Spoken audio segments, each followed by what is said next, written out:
नमस्कार दोस्तों, आप देख सकते हैं यह भैरव घाटी है जो कि यहाँ पर बर्फ़ पड़ा हुआ है। ऊपर दिखा उधर दिखाई भैर।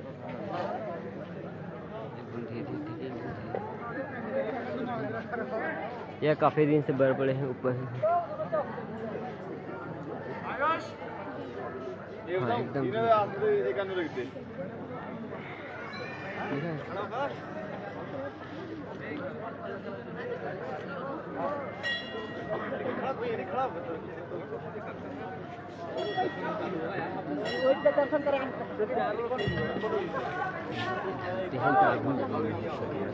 किधर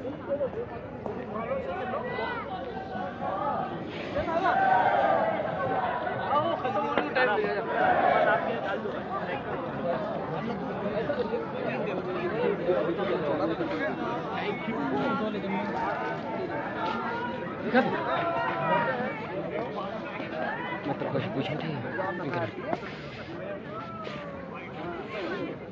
जी, बता सकते हैं यहाँ कौन सा घाटी है? ये भैरव घाटी है। ये जी, ये बर्फ़ काफ़ी यहाँ पर ठंड लग रहे हैं, थोड़ा गर्मी ठंड लग रहा है यहाँ पर। सेवक थोड़ी के दिन बारिश हुआ तो तब से बर्फ़ जमा हुआ है जी।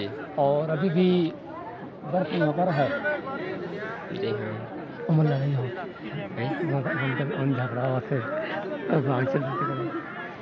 मैं बता सकते हैं कि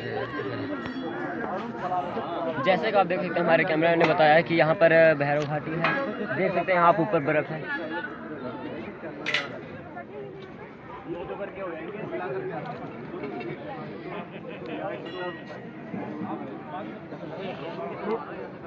आगे भी पूछा